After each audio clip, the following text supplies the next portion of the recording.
Very good evening friends. जैसा कि आपको पता है कि 9 सितंबर 2024 को जीएसटी की काउंसिल मीटिंग हुई है।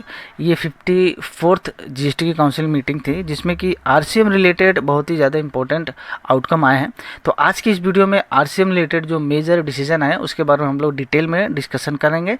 वीडियो इंपॉर्टेंट होने वाला है। सब मान लीजिए कि एक पर्सन है राम, ठीक है, ये भाई अनरजिस्टर्ड पर्सन है।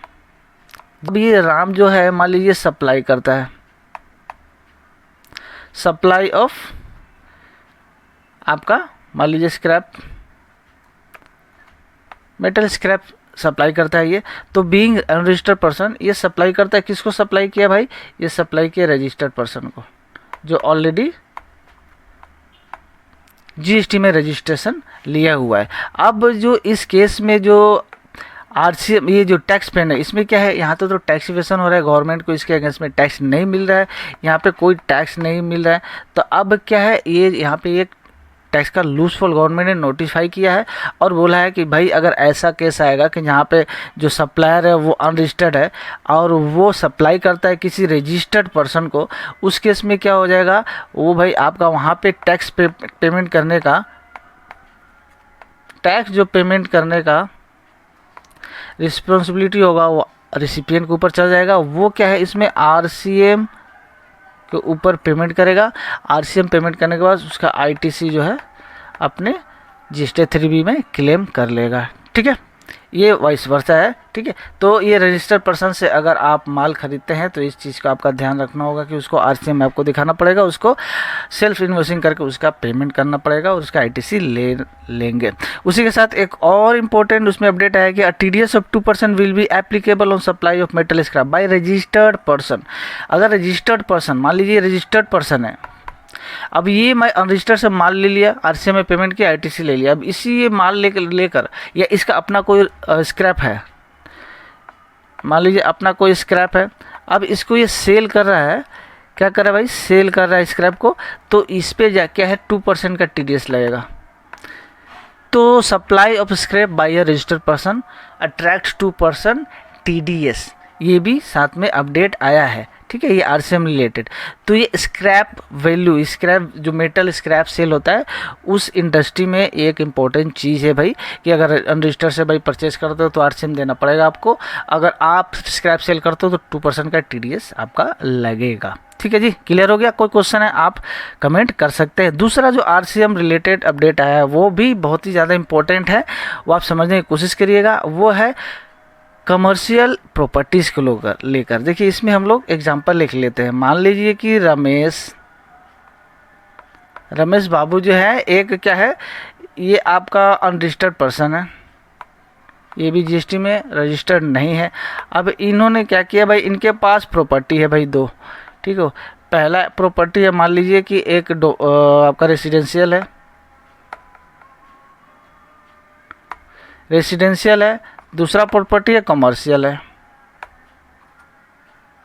अब ये दोनों प्रॉपर्टीज है। अब पहले क्या था कि रेसिडेंशियल प्रॉपर्टी को आप अगर रेंट करते हैं, रेंट आउट करते हैं, बीइंग अनरजिस्टर्ड पर्सन रेंट पे चढ़ाते हैं, ठीक है, तो उसका जो रेंट पे चढ़ाते हैं, तो आप तो रजिस्टर्ड पर्सन है, तो ये जो जिसको आप देते हैं अपना रेसिडेंशियल प्रॉपर्टी किसी कंपनी को, मान लीजिए किसी रजिस्टर्ड पर्सन को दे रहे हैं, तो ये टैक्स जो पे करने का जो लायबिलिटी होता है वो रिसिपिएंट ऑफ सर्विस पे हो जाता है, यानी कि जो रजिस्टर्ड पर्सन है जिसको आप भाड़ा पे दे रहे हैं अपना डोमेस्टिक या अपना रेसिडेंशियल प्रॉपर्टी, वो आरसीएम में पे करेगा। ठीक है, ये तो पहले से था भाई, ये चीज़ पहले से था।